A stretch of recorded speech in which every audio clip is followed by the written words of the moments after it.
الحمد للہ وحدہ والصلاة والسلام علی من لا نبی بعدہ اما بعد۔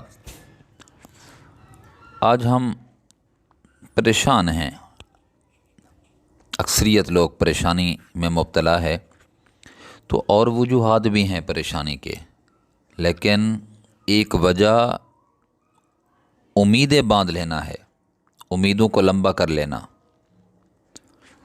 خواہشات کو پورا کرنا، خواہشات کی تکمیل کے لیے سرگرداں رہنا، یہ انسان کی پریشانی کا سبب ہے۔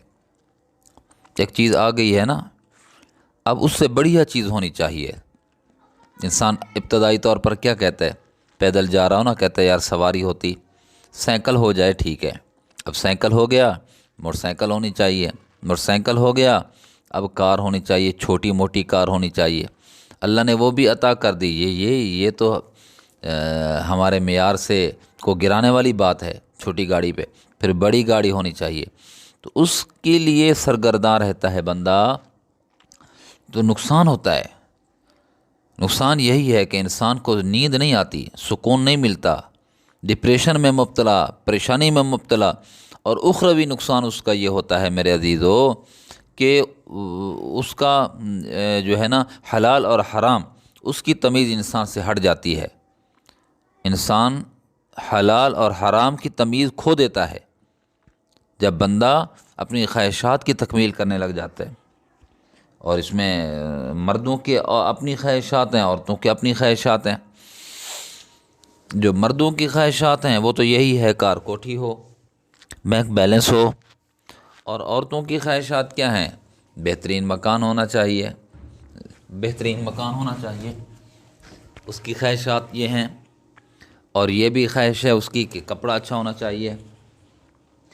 آج تو پوزیشن میرے عزیزو یہ ہے کہ ایک فنکشن ہے، اس فنکشن پہ ایک سوٹ ہے، دوسرا فنکشن آ گیا تو دوسرا سوٹ ہے۔ کیوں جی؟ یہ تو کل میں نے فنکشن پہ پہنا تھا، اب جو ہے نا دوسرا سوٹ ہونا چاہیے۔ بندے وہی ہیں، وہ دیکھیں گے کہ کل بھی یہی سوٹ پہنا ہوا تھا، آج بھی یہی۔ آج تو المیہ میرے عزیزو یہ ہے، المیہ یہ ہے کہ کلخانی پہ بھی نئے سوٹ پہنے جا رہے ہیں۔ کلخانی پہ، اس کلخانی پہ میں نے یہ سوٹ پہنا تھا، اب اس کلخانی پہ وہی سوٹ پہنوں؟ نہیں۔ یا یہ ہے کہ کلخانی ہے، فنکشن ہے، یہ فنکشن اس کو سمجھ رہے ہیں تو یہ سوٹ سلواتے ہیں باقاعدہ اس کے لیے۔ یہ ہے المیہ اور پریشانی والی بات۔ اس کی وجہ یہی ہے ہماری پریشانی کی کہ ہم خواہشات کو بڑھا رہے ہیں اور اس کی تکمیل کے لیے سرگرداں رہتے ہیں میرے عزیزو، جس کا نقصان یہی ہو رہا ہے کہ ہم پریشان ہیں، پوری نہیں ہے ہماری روٹی روزی کے لیے انسان ترس رہا ہے۔ ہم تو اپنی خواہشات، دوسری جو ہیں خواہشات، اس کے پیچھے بھاگے جا رہے ہیں، جس کی وجہ سے ہم پریشان ہیں۔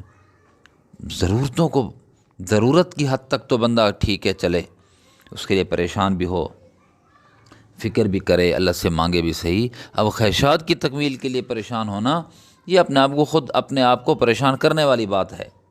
ہماری پریشانی کا سبب یہ ہے، ہماری پریشانی کا سبب امیدوں کو کم کر دیں، امیدوں کو ختم کر دیں۔ ہاں، اس سے حرام سے بھی بچ جائیں گے اور انشاءاللہ پریشانیوں سے بھی بچ جائیں گے، رات کو سکون کی نیند بھی سوئیں گے۔ پریشانی کا سبب کیا ہے؟ پریشانی کی وجوہات کیا ہیں؟ یہی ہیں۔ امیدوں کو چھوڑ دیں، امیدوں کو لمبا نہ ہونے دیں، اللہ پہ توکل اور بھروسہ رکھیں۔ اللہ مجھے آپ کو عمل کرنے کی توفیق نصیب فرمائے۔ وآخر دعوانا ان الحمد للہ رب العالمین۔